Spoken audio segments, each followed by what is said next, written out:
काल सिद्धरामय्याजी आले होते, ते गाड्या घेऊन नाही आलेत.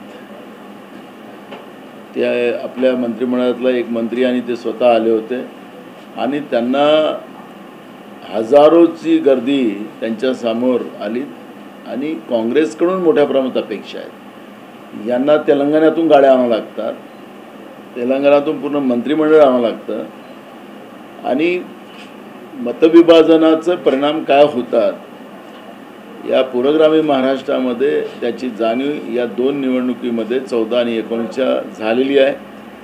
जनतेमध्ये मोठ्या प्रमाणात अवेअरनेस आहे आणि काँग्रेसच्याच नेतृत्वात सरकार महाराष्ट्रात यावी अशी भावना आपण वारकऱ्यांच्या पण भावना आपण ऐकतो आहे, तुमच्याच माध्यमातून आम्ही ऐकतो आहे. लोकांच्या भावना त्याच आहेत आणि त्याच्यामुळे महाराष्ट्रामध्ये आत्ता कुठल्याही मतविभाजनाचा प्रयत्न भाजपच्या वतीनं बी ग्रुप करून करण्याचा झालाही तरी त्याचा परिणाम कुठलाही होणार नाही. बहुमतामध्ये काँग्रेसच्या नेतृत्वातच महाराष्ट्रामध्ये पुढचं सरकार येईल अशी जनभावना आहे. मागच्या वेळी पाहिलं तर मागच्या वेळेचा सगळ्यात जास्त तोटा झाला होता तो काँग्रेसला झाला होता. काँग्रेसच्या बऱ्याच ठिकाणी जागा पडल्या. मी तुम्हाला तेच सांगितलं की चॅलेंज म्हणून मी मतविभाजन याचे परिणाम काय होतात, सामान्य लोकांवर काय होतात, तरुणांवर काय होतात, शेतकऱ्यांवर काय होतात याची या पूर्वग्रामीण महाराष्ट्रामध्ये शाहू फुले आंबेडकरांच्या महाराष्ट्रामध्ये त्याची जाणीव झाली. मतविभाजनाचं किती मोठं नुकसान होतं हे आता सगळ्यांना कळलं आणि म्हणून या सगळ्या गोष्टीला एकच पर्याय की काँग्रेसच्या नेतृत्वातलं सरकारच हा पर्याय हे जनभावना आहे. काल मुंबईमध्ये जो पाऊस पडला पहिल्याच पावसात जवळपास 6 लोकांचा जीव गेलाय. जी सांगितलं जाते भाजपकडून की नाले सफाई 1 वर्ष प्रशासक असताना अशी परिस्थिती. बघा, घोषणाबाज सरकार आणि केंद्राच्या विशेष करून गुजरातचे गुलाम असलेली लोक आज सत्तेमध्ये महाराष्ट्रात आहे. मुंबईचेच नव्हे तर संपूर्ण महाराष्ट्राचे 3-13 करण्याची भूमिका या एकनाथ शिंदे आणि फडणवीस सरकारांची आहे. आल्या राज्यातले उद्योग पाठवलेत आणि मुंबईचा गाजावाजा ज्या पद्धतीनं केंद्रातले मंत्री अमित शहापासून अनेक मंत्री रोज मुंबईमध्ये येतात. राज्यातलं सरकार रोज काही ना काही घोषणा करते. हे घोषणाबाज आहे आणि म्हणून निसर्गाने पहिल्याच पाण्यात यांची पोलखोल केली. सर्वसामान्य ज्यांचा कुठलाही दोष या सगळ्या व्यवस्थेत नाही, जे टॅक्स भरतात, GSTच्या माध्यमातून टॅक्स भरतात, अशा लोकांना 6 लोकांना जीव गमवावा लागला. आज मुंबई शहरामध्ये सगळीकडे गड्डेच गड्डे आपल्याला पाहायला मिळत आहे. मग हा एवढा पैसा खर्च केला या 1 वर्षामध्ये 2 वर्ष या सरकारने, या पैसा गेला कुठं? खोक्याच्या बदले खोक्या वसूल केलेत काय? हा एक प्रश्न मुंबईकर विचारतात आहेत, महाराष्ट्राची जनता विचारतात. महाराष्ट्रामध्ये सुद्धा अनेक भागामध्ये मोठे मोठे गड्डे सगळीकडे पडलेले आहेत आणि म्हणून अशा या परिस्थितीमध्ये घोषणाबाज आपण पाहिलं की वारकरी जे येतात आहेत त्यांना आम्ही टोल फ्री करून दिलेला आहे असं राज्याच्या मुख्यमंत्र्यांनी घोषणा केली. पण आजही टोलवर कुठलाही जा, वारकऱ्यांना विचारा, त्यांना बिचारांना त्रास त्या ठिकाणी होतं. त्यांना पैसे दिल्याशिवाय तिथून जाता येत नाही. मुख्यमंत्र्यांनी घोषणा करून आता मुख्यमंत्री यांना मानतात की नाही मानत, आता ते टोलवाले हाही एक प्रश्न निर्माण झालेला आहे.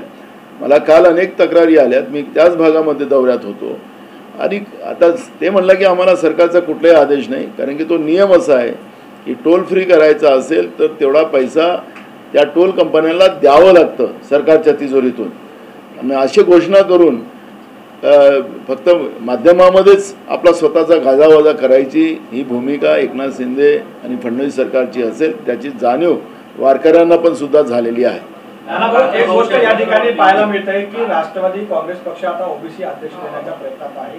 त्यांचं असं मत आहे की काँग्रेस पक्षांमध्ये जे कॉम्बिनेशन बसवलं जाते, एकीकडे ओबीसी दुसरीकडे मराठा, तसंच कॉम्बिनेशन आता राष्ट्रवादी काँग्रेस पक्षांमध्ये बसवण्याचा प्रयत्न करत आहे. काँग्रेस पक्षाला याचा कुठे ना कुठे फटका बसेल असं वाटतं? चांगलं आहे ना, ओबीसींना नेतृत्व महाराष्ट्रात मिळत असेल तर त्याचा मी आनंदच व्यक्त केला पाहिजे. प्रश्न असा आहे नाना की कुठेतरी आपले मित्र पक्षाच्या राष्ट्रवादीमध्ये पुन्हा एकदा हालचालींना सुरुवात झाली आहे. पहिल्या पवार साहेबांनी राजीनामा दिला, मागे घेतला. आता अजितदादा म्हणतात मला विरोधी पक्षनेते नाही राहायचं आहे, मला पद हवे पक्षात. आपल्याला वाटतंय की पक्षामध्ये काही ना काही घडामोडी सुरू आहेत, ह्याचा परिणाम घडामोडी एक तर सुरू आहेत आणि 2 ह्याचा परिणाम होईल का? कसं आहे की राष्ट्रवादी हे नेत्यांचा पक्ष आहे आणि आम्ही कार्यकर्त्यांचा पक्ष काँग्रेस आहे, तर नेत्यांना आम्ही सल्ला देऊ शकत नाही. त्यांच्या पक्षातला अंतर्गत मामला आहे. त्यांनी कोणाला नेतृत्व द्यावं, कोणाला विरोधी पक्ष नेता ठेवावं, तो त्यांचा प्रश्न आहे. ना कांद्याच्या मुद्द्यावरती जो तेलंगणाला कांदा जात होता, पण शेतकऱ्यांकडून असं म्हणणं जाते की बाबा ही फसवणूक झाली आमची आणि जो भाव दिला जात होता तो फक्त बतावणी करण्यात आली, पण त्यामुळे शेतकरी अडचणीत झाले. मी तुम्हाला 2 गोष्टी सांगतो. तुम्ही मगाशी त्याला प्रश्न विचारला, पण आता याला जोड प्रश्न कांद्याच्या प्रश्नाबद्दल विचारला. असाच एक गुजरात पॅटर्न देशामध्ये आला आणि या गुजरात पॅटर्ननी या देशाला कसं तबाह केलं हे आपण सगळ्यांनी पाहिलेलं आहे. आपण सगळे देशवासी भोगतो आहे गुजरात पॅटर्नला. आता तेलंगणा पॅटर्न महाराष्ट्रामध्ये यायला निघाला. त्याच्यावर अमाप खर्च करायला सुरुवात झालेली आहे. पैसा कुठला आहे, काय, हा नंतरचा भाग आहे. कोण त्यांना पैसा पुरवतो हा भाग वेगळा आहे. गुजरातच्या तेलंगणाच्या शेतकऱ्यांची काय अवस्था आहे, तिथं विरोधी पक्ष म्हणून आम्हीच त्या ठिकाणी काम करतो आहे, काँग्रेस काम करते आहे. आम्हाला त्या ठिकाणी शेतकऱ्यांसाठी, आदिवासींसाठी, शेड्यूल कास्टसाठी काय काम केलं जातं, ओबीसीसाठी काम काय केलं जातं, केलं की जातं नाही, त्यांच्या बगलबच्च्यासाठी किती केलं जातं आणि त्याचं दर्शन कसं दाखवलं जातं, या सगळ्या गोष्टीचा उहापोह आम्ही येणाऱ्या काळात करू. कारण की गुजरात पॅटर्नला त्यावेळेस आम्ही मागं पडलो. गुजरात पॅटर्न वास्तविक काय होतं हे आम्ही सांगायला कमी पडलो आणि देश त्याच्यामध्ये त्या गुजरात पॅटर्नच्या चक्करमध्ये भुरळात पडलं आणि त्याच्यामुळे देशाचं नुकसान झालं. आता महाराष्ट्राचं नुकसान आम्हाला होऊ द्यायचं नाही आहे. तेलंगणा पॅटर्न हा शेतकरी विरोधी आहे आणि त्याचे अनेक उत्तरं आपल्याला देता येईल. जसं कांदा शेतकऱ्यांची आत्ता फसगत झाली, तर भविष्यात हे फसगत करायसाठी पुन्हा महाराष्ट्रात येतात आहेत याची जाणीव सगळ्यांना आहे. त्यामुळे आम्ही या सगळ्या व्यवस्थेचा योग्य वेळेवर सगळा पोस्टमॉर्टम करू. काँग्रेसची आज बैठक पार पडते महिला आघाडी राज्यभरातली, नक्की काय महिलांचं काँग्रेसमध्ये स्थान असणार आहे? जसं प्रियंका गांधींनी पॅटर्न आणला होता निवडणुकीला की 50% तिकीट दिली पाहिजे, असं काही विचारातील गोष्टी आहेत? आजचा हा तिकीटचा प्रश्न नाही आहे. महाराष्ट्रामध्ये महिला असुरक्षित आहे. काँग्रेसकडून महिलांच्या संरक्षणासाठी आणि हे जे महिला अत्याचारी सरकार जे राज्यात आणि केंद्रात आलेलं आहे, या सरकारच्या विरोधात आमच्या या महिला आघाडीच्या वतीनं आंदोलनाची एक भूमिका घेतली जाणार आहे. त्याचं एक प्लॅनिंग ते लोक करतात आहेत. महागाईमुळेच आमच्या भगिनी सगळ्यात, कारण की महागाईचा परिणाम भगिनीवर जास्त पडतो, घर चालवावं लागतं आणि या महागाईच्या विरोधातलं आंदोलन या महिला काँग्रेसच्या वतीनं केला जाणार आहे. आणि म्हणून अशा अनेक, कारण की मुलांच्या शिक्षणाचा प्रश्न आता निर्माण झाला, त्याचाही भार महिलांवर पडतो आणि त्याच्यामुळे विविध विषयावर महिला पुढाकार घेऊन काँग्रेस पक्षाच्या महिलांना न्याय कसा मिळेल यावर काम करण्याच्या दृष्टिकोनातली रणनीती करायसाठी आजची ही मीटिंग आहे. आणि राहिलं, राजीव गांधींनी 73वी घटना दुरुस्ती केली. देशाचे प्रधानमंत्री म्हणून एक त्यावेळेचा एक दूरगामी या महिलांचा सत्तेमधला वाटा त्यांना कसा मिळेल याच्यावरचं स्वप्न बघितलं होतं राजीव गांधीजींनी आणि त्या याला त्यांनी 73 घटना दुरुस्ती करून त्याला अंमलात आणली. आणि आपण पाहिलं की आज स्थानिक स्वराज्य संस्थांमध्ये 50% पेक्षा वर एक, म्हणजे जिथं 100 असतील तर 100ला 51 महिला ह्या असतात. एवढा मोठा वाटा काँग्रेस पक्षाने माननीय आमचे राजीव गांधीजी देशाचे प्रधानमंत्री असताना त्यांनी केलेला होता. त्यामुळे महिलांचा सन्मान हा काँग्रेसमध्ये नेहमी केला जातो. त्याला वेगळा काही पुरावा देण्याची गरज नाही. वर्ध्यामध्ये हिंगणघाटमध्ये घटना घडली, RSSच्या कार्यकर्त्याला मारहाण करण्यात आली आणि त्या ठिकाणी वातावरण सुद्धा तणावाचं बनलेलं आहे. महाराष्ट्रात अशी घटना घडते. आता हिंदूंचं सरकार आहे, RSS हिंदूचं पुरस्कृत आहे. आता काय चाललं या राज्यामध्ये कोणी सुरक्षित नाही, अल्पसंख्याक सुरक्षित नाही. परवा नाशिकमध्ये माप लिंचिंग झाली, त्याच्यामध्ये एका मुस्लिम पोराला गोमांसाच्या याच्यासाठी मारलं. हे सगळ्या राज्यामध्ये ना हिंदू सुरक्षित आहे, ना मुसलमान सुरक्षित आहे, ना आदिवासी सुरक्षित आहे, ना दलित सुरक्षित आहे. ही जी काही परिस्थिती सगळीकडे झालेली आहे, कायदा व्यवस्था पूर्ण बिघडलेली महाराष्ट्रातली आपण पाहतोय. नानाभाऊ, एक प्रश्न या ठिकाणी उपस्थित होतो की तुम्ही जे आदेश काढला होता चंद्रपूर प्रकरणामध्ये, त्या आदेशाला स्थगिती दिली आहे. याचा अर्थ सेंट्रलचं जे बसलेलं काँग्रेस पक्षाचे नेते आहेत त्यांना स्थानिक स्तरावर कुठल्याही पक्षासोबत हात मिळवणी करून सत्ता स्थापन करण्याचा त्यांना अधिकार आहे. तुम्ही एकदा आदेश काय लिहिलेला आहे तेव्हा त्या आदेश पाहिलात तर मग चॅनलवाल्यांना खऱ्या अर्थानं ते दाखवण्यामध्ये अडचण पडणार नाही. आदेशात असं कुठेही दाखवलं नाही. त्याचं चुकीचं दाखवून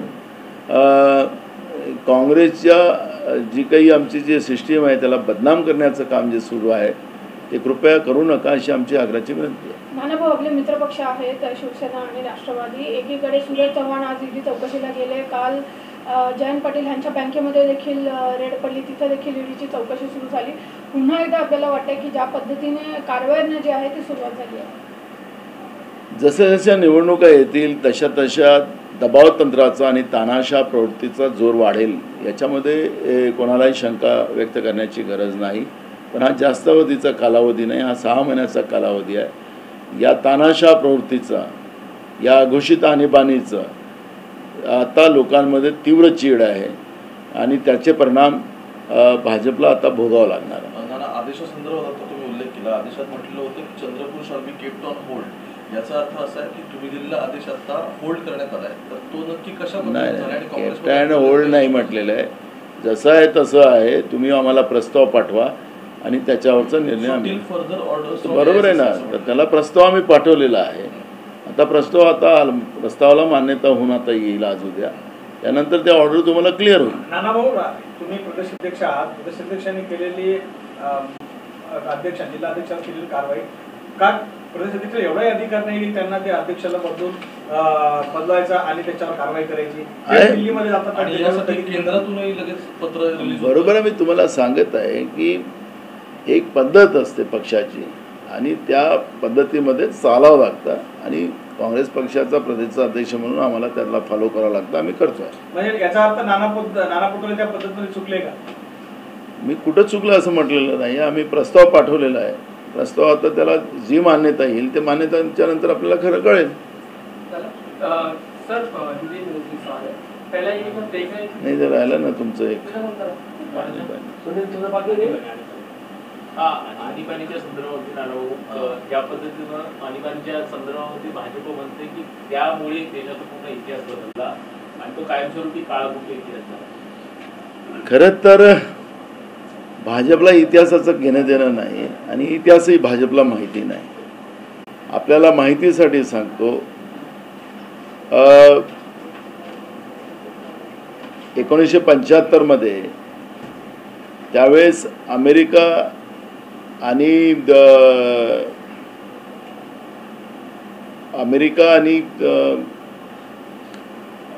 अमेरिकेमध्ये युद्ध चाललेलं होतं आणि त्या युद्धाच्या वेळेस एक मोमेंट चालली होती की भारत हे रशियाच्या बाजूनं होतं आणि त्याच्यामुळे अमेरिका आणि रशियाचा जो विरोध होता त्याचे परिणाम भारतावर पडणार होते आणि देशामध्ये लोकशाही संपुष्टात आणण्याचा प्रयत्न त्या काळामध्ये सुरू झालेला होता. त्यावेळेस मोरारजी देसाई असेल, जयप्रकाश नारायणजी असतील, यांच्या नेतृत्वामध्ये रामलीला मैदानावर एक मोठं आंदोलन सुरू झालेलं होतं आणि त्यावेळेस मिलिटरीला आदेश पाळू नका, प्रशासनाला आदेश पाळू नका आणि या पद्धतीनं त्यावेळेस भारतातल्या सरकारला पूर्ण नाकाबंदी करण्याचं काम सुरू झालेलं होतं. जवळपास त्या काळामध्ये समजा इंदिराजींनी आणीबाणी लावली नसती तर त्या काळामध्ये या देशामध्ये कायमस्वरूपी लोकशाही संपलेली असती. त्याबद्दलचं काही आम्ही त्या आणीबाणीचं समर्थन केलं नाही. आमचे नेते राहुल गांधीजींनी त्याच्याबद्दलची माफी पण मागितलेली आहे. पण भारतीय जनता पार्टी याचं निश्चितपणे इश्यू करून या नवीन पिढीला भडकवण्याचा जो प्रयत्न करत आहे त्याच्याबद्दलची ही प्रतिक्रिया मला देण्याची गरज आहे. त्यावेळेस ते लावलं गेलं नसतं तर या देशामध्ये लोकशाही राहिली नसती हे आम्ही आजही दावा करतोय. तरी इंदिराजींनी 18 महिन्याच्या नंतर आणीबाणी संपवली, निवडणुकीच्या समोर गेल्यात, त्या निवडणुकीमध्ये हारल्यात 18 महिन्याच्या नंतर. पण पुन्हा या देशामध्ये चुकीचं सरकार आलं जे आजच्या सरकारसारखं. या सरकारने त्यावेळेस देशाच्या जनतेवर आंदोलन म्हणजे अत्याचार सुरू केला. दलित, आदिवासी, बहुजनांवर अत्याचार सुरू झाला आणि मग पुन्हा ते सरकार पडलं मोरारजी देसाईंचं आणि 1980मध्ये इंदिराजी पुन्हा बहुमताचं सरकार घेऊन या देशामध्ये आल्यात। आपण पाहिलं आम्ही ऐका ना त्यावेळेस आपल्या देशाबरोबर अनेक देशामध्ये या पद्धतीचा तक्तापलट झाला। त्यावेळेस आणि त्या ठिकाणी आणीबाणी सुरू झाली। आजही त्या ठिकाणी सरकार नाहीत, लोकशाही व्यवस्था संपल्यात, पण इंदिराजी या लोकशाहीच्या पायीक होत्या, समर्थनकत होत्या आणि म्हणून इंदिराजींनी या देशामध्ये पुन्हा निवडणुका घेऊन पुन्हा लोकशाही प्रस्थापित केली आणि लोकशाही प्रस्थापित झाली म्हणून आज जे काही त्यावेळेच्या आणीबाणीच्या गोष्टी आखा मारून आताच्या नवीन पिढीला बिघडवण्याचा प्रयत्न करतात। तर मग आता काय चाललेलं आहे? त्यावेळेस सुद्धा मोरारजी देसाईच्या सरकारमध्ये शहा आयोग बसवला गेलेला होता, आताही शहा आहे, म्हणजे त्यावेळेचा शहा आणि आताचा शहा ते चाललेलंच आहे, हे सगळं चालत राहणार आहे। म्हणून माझं या निमित्तानं एक आव्हान आहे राज्याच्या आणि देशाच्या जनतेला की या त्यावेळेची आणीबाणीचा जो वारंवार उल्लेख करून या नवीन पिढीला जे भडकवण्याचा प्रयत्न करताय, तर गेल्या 9 वर्षापासून या देशामध्ये जी अघोषित आणीबाणी चाललेली आहे, ना तरुणांना आपला आवाज उचलतायत, ना शेतकऱ्याला आपलं मत मांडतायत, ना गरिबाला त्याच्या पोटाच्या अन्नासाठी आवाज करता येत नाही, मीडियाला दाबलं गेलेलं आहे।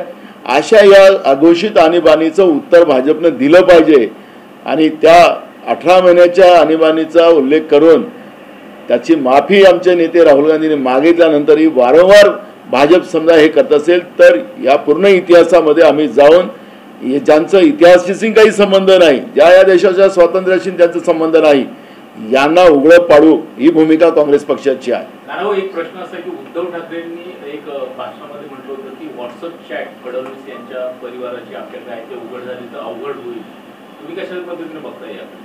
बघा, काँग्रेसची भूमिका पहिल्यापासून आहे। काँग्रेस या देशामध्ये अनेक वर्ष सत्तेत राहिली, राज्यात राहिली, पण कोणाच्याही व्यक्तिगत जीवनामध्ये काँग्रेस कधी गेलेली नाही, काँग्रेसचं ती काही भूमिका नाही। कारण की व्यक्ती स्वातंत्र्य हे प्रत्येकाला असलं पाहिजे। व्यक्ती आणि लोकशाही कुठल्या आधारावर म्हणतात? लोकशाही आम्ही कोणाच्या व्यक्ती स्वातंत्र्य हरपून घेऊ म्हणजेच लोकशाही आहे असं काही कोणी दावा करत असेल तर आम्ही त्याच्याबद्दल कुठल्याही कोणाच्या व्यक्तिगत जीवनामध्ये जाण्याची आमची भाजपनी असो की कोणी दुसरे शिवसेनेनी असो कोणी कोणाच्या व्यक्तिगत जीवनात जाऊ नये एवढाच आमचा सल्ला आहे। बाळासाहेब ठाकरेंनी पाठिंबा दिला होता, समर्थन दिला होता, काँग्रेस मग त्याला घेऊन का बॅकफुटवर आहे? कारण महाराष्ट्रातला व्यक्ती जेव्हा त्याला सपोर्ट करतो आणि सांगतो बघा, आम्हाला एक सांगा, ज्यांनी भगवान श्रीरामाचा विरोध केला ते माजी मुख्यमंत्री बिहारचे काय नाव त्यांचं, राम,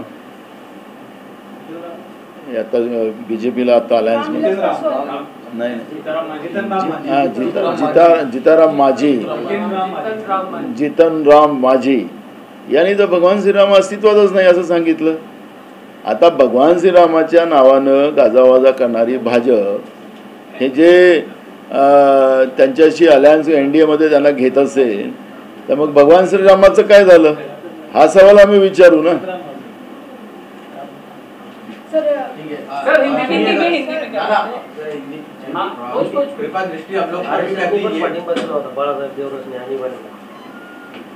मी करतो ते अमेरिकेचं आणि ते दुसरं कुठल्या देशाचं युद्ध होतं, सोवियत नाही अमेरिका आणि हे वियतनाम। कल चंद्रपुर में फडणवीस साहब ने कहा, शरद पवार साहब पर कहा कि हम करें तो रास लीला, दूसरे करें तो कैरेक्टर लीला। जब 40 विधायक लेकर शिंदे साहब चले गए तो आप लोग उनको गद्दार कह रहे हैं, और जब शरद पवार साहब चले गए थे तब उस वक्त पवार साहब की भूमिका क्या थी? तो पवार साहब पर इस तरह से उन्होंने हमला बोला, आपकी क्या प्रतिक्रिया? कांग्रेस की भूमिका हमने कई बार स्पष्ट की है। कांग्रेस जनता के इशू को लेकर लड़ेंगी। किसान के इशू आज हमारे लिए सबसे बड़े हैं और महाराष्ट्र का किसान आज 4 गुना आत्महत्या कर रहा है और उसकी चिंता कांग्रेस को है। किसी दल को है कि नहीं, सत्ता में बैठे के लोगों को है कि नहीं मुझे पता नहीं, लेकिन कांग्रेस की भूमिका है और कांग्रेस की चिंता है किसान के प्रति, युवाओं के प्रति, महंगाई कम होना चाहिए, गरीबों को न्याय मिलना चाहिए, ये भूमिका कांग्रेस की है। इसलिए हमें ये सब चीज़ों को बार बार उल्लेख कर कर ऐसे चीज़ों का हम एंटरटेनमेंट नहीं करना चाहते। कांग्रेस जनता के इशू को लड़ना चाहती है और इसलिए कोई अपनी सफाई बताने के लिए दूसरे पे आरोप करता हो तो ये बात को कांग्रेस का नो कमेंट।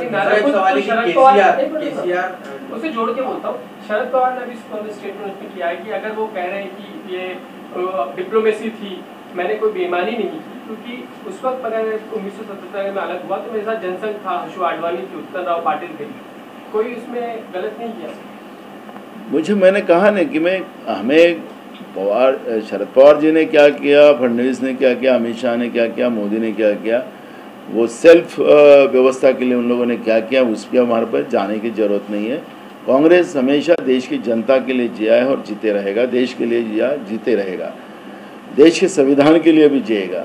तो ये कांग्रेस की भूमिका स्पष्ट है। हमें किसी के व्यक्तिगत किसने क्या किया क्या नहीं किया इसके ऊपर जाने से लोगों के इशू हमारे लिए महत्वपूर्ण है। सर, पटना में जो बैठक हुई विपक्ष के नेताओं की, वहाँ पर राहुल गांधी को लेकर ऐसा प्रस्ताव पास किया गया है। फडणवीस का कहना है कि उनकी शादी जो है वो तय की गई है, इस तरह का प्रस्ताव पास किया गया है। आपकी क्या कमेंट है? तो उसमें क्या तकलीफ है? तो कोई बड़ा इसमें क्या सवाल थोड़ी, ये पब्लिक का इशू नहीं है, हमारे नेता का इशू। मुझे लगता है कि फडणवीस पब्लिक के बारे में बोले, किसान के बारे में बोलते नहीं फडणवीस जी, राज्य के युवा बेरोजगार के बारे में बात नहीं करते, महंगाई के बारे में बात नहीं करते। फडणवीस जी ने इस विषय में बात करना चाहिए। मुझे लगता है कि हमने कांग्रेस की भूमिका किसी के व्यक्तिगत जीवन के बारे में किसी ने चर्चा नहीं करना चाहिए। हम लोकतंत्र में रहते हैं, हम लोगों ने हमें पावर दिया है, तो हमारा मतलब यह है कि लोगों के इशू हमारे को सबसे बड़े महत्वपूर्ण हैं, तो इसी पे सरकार ने काम करना है। सर, केसीआर तेलंगाना के जो मुख्यमंत्री है वो आज अपने खासदार, आमदार और सभी लोगों मंत्रिमंडल को लेकर जो है वो 2 दिवसीय महाराष्ट्र दौरे पर आ रहे हैं। 600 गाड़ियों का काफिला वहाँ से निकला है। पोस्टर भी महाराष्ट्र में दिख रहे हैं कि अब की बार किसान सरकार। तो आप लोगों को क्या लगता है कि क्योंकि अजीत पवार ने तो चिंता व्यक्त की है, उनको हल्के में नहीं लेना चाहिए, कांग्रेस पार्टी इसको कैसे देखती है? देखो, जो अच्छा करते हैं उसको जाहिरातबाजी करने की जरूरत नहीं होती, ये समझने वाले कांग्रेस। जो चीज़ें बिकती नहीं है उसको बेचने के लिए जाहिरातबाजी करना पड़ता है। तो मैं किसी दल के बारे में कोई ये नहीं कहना चाहूँगा, लेकिन महाराष्ट्र में अभी आषाढ़ी एकादशी में पंढरपुर में 10 लाख के ऊपर लोग वहाँ पे आते हैं।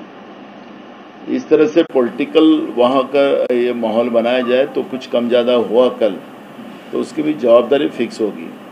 तो मुझे लगता है कि ये समय में जो जहाँ लोगों का समूह है वो हमारी आस्था जो महाराष्ट्र के दैवत पांडुरंग जी है, विठल जी है, उनके तरह है और लोग किसी को देखने नहीं जा रहे पांडुरंग जी की आस्था के लिए।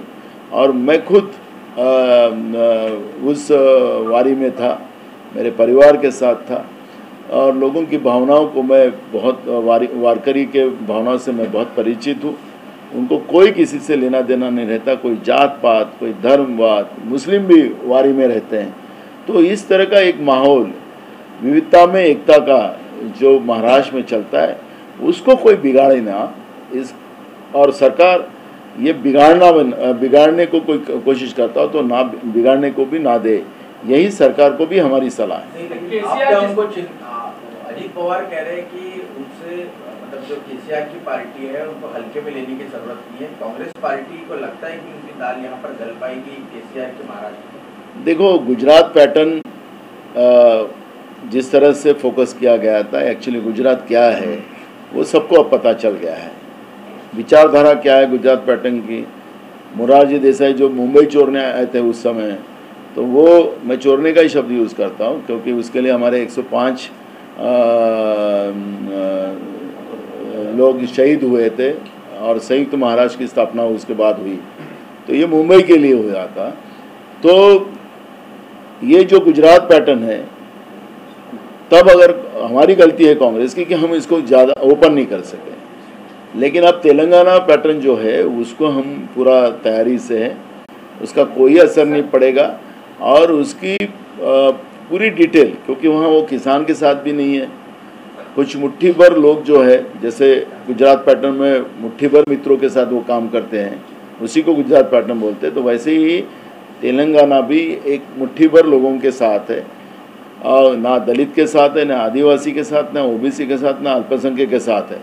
तो उसके क्योंकि वहाँ मुख्य दल, विरोधी दल जो है वो कांग्रेस ही है, तो हमारे पास पूरा उसका मटेरियल है।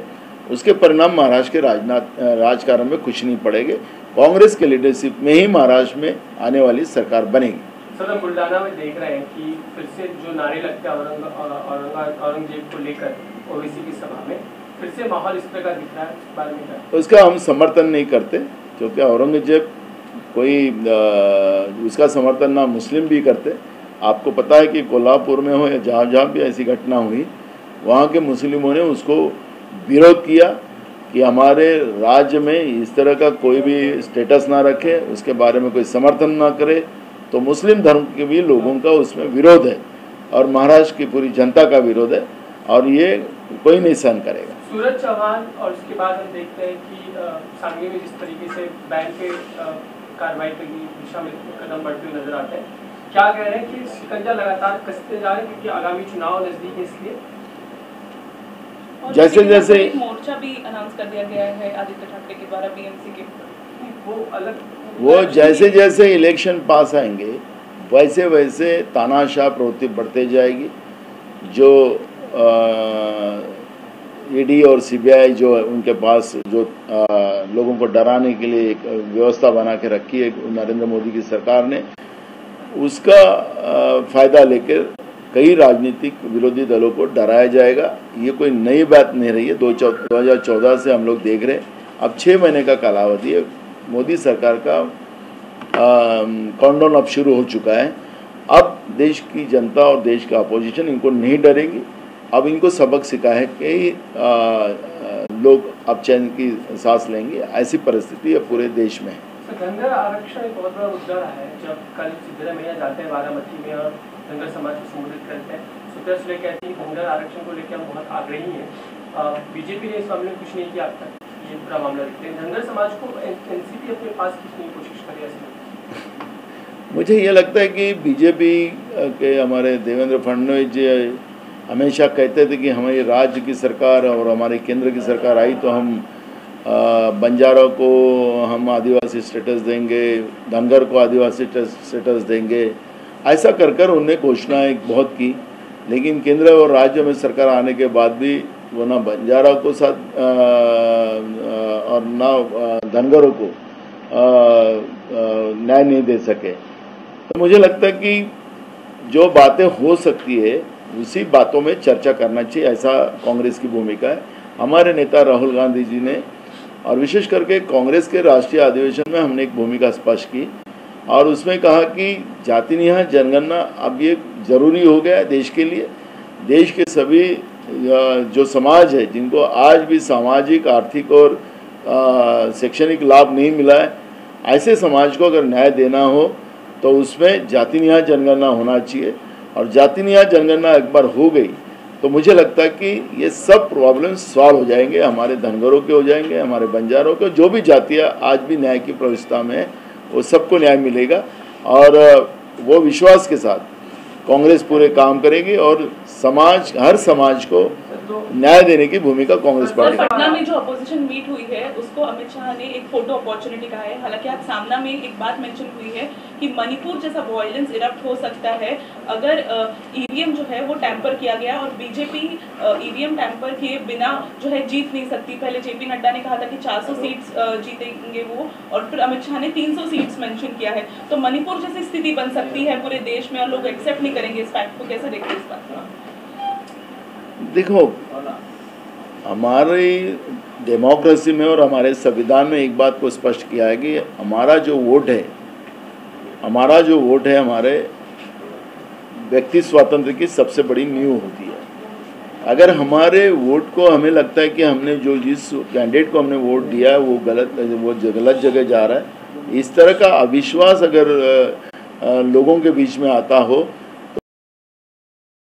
दखल लेना चाहिए, माननीय सुप्रीम कोर्ट ने दखल लेना चाहिए और दुनिया भर के देशों ने यानी दुनिया भर के देशों ने इस बात को समर्थित किया है कि जहां पर ईवीएम मशीन का था वहां पे उन लोगों ने बैलेट पे वो लोग आ गए।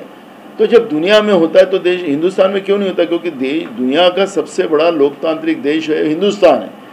तो ऐसे समय में हिंदुस्तान के जो बैठे हुए सत्ता में जो प्रधानमंत्री के रूप में नरेंद्र मोदी जी, जो दुनिया के अभी अमेरिका में उन्होंने बहुत लोकशाही के ऊपर बहुत बड़ा स्पीच किया, तो क्या देश की जनता की भावना को आदर नहीं करेंगे? क्यों विरोध करते हो? तो इस बात में बैलेट पे इलेक्शन होना चाहिए, ये देश की जनता की मांग है। तो इस तरह से मणिपुर और ये करके इस देश को जलाकर बीजेपी को क्या मिलता है, ये भी सवाल जनता पूछ रही है। सर, पर सामना में ये मेंशन किया गया है कि मणिपुर जैसी स्थिति बन सकती है और बीजेपी जो है वो ईवीएम को टैंपर किए बिना जीत ही नहीं सकता है। कहीं ना कहीं फोटो अपॉर्चुनिटी कहा गया है। ये पूरी जो अपोजिशन मीट हुई उसको कैसे इसको आप देखते हैं, आगे कैसे प्रोजेक्ट? बीजेपी की जमीन के नीचे की जमीन खिसक गई है।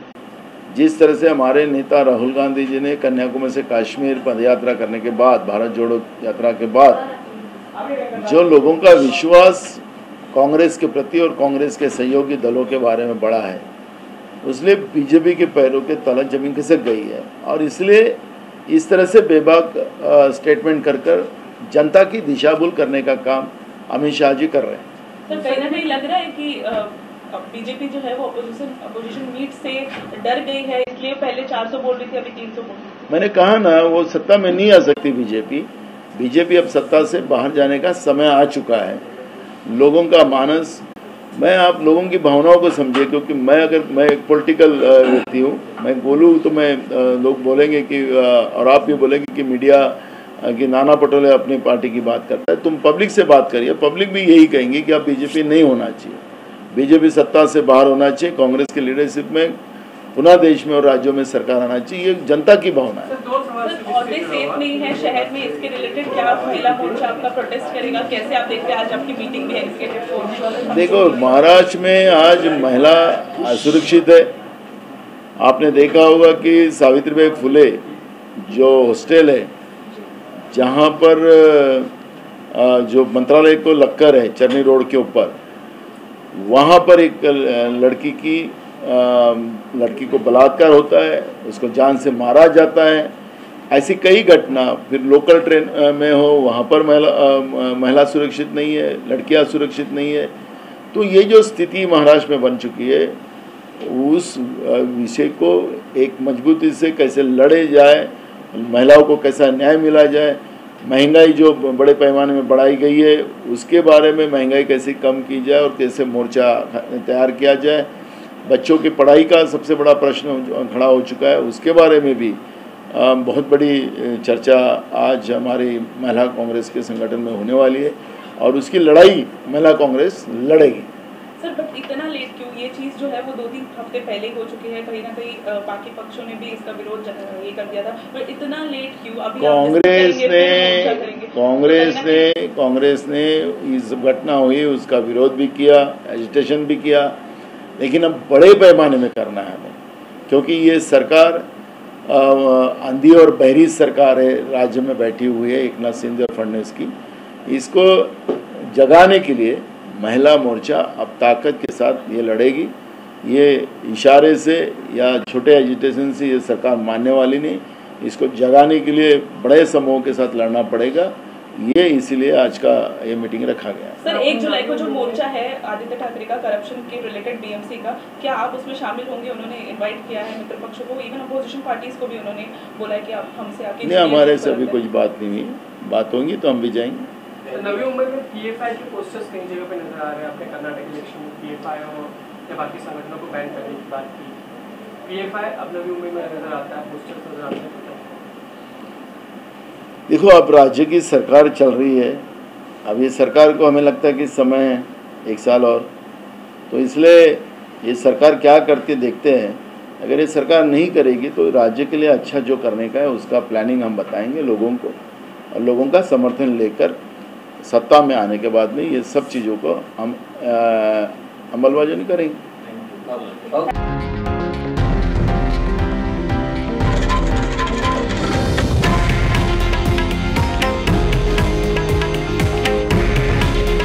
हे आहे देशातील नंबर 1 न्यूज नेटवर्क आणि आपण पाहत आहात TV9 मराठी। काळजी तुमची, हित महाराष्ट्राचं।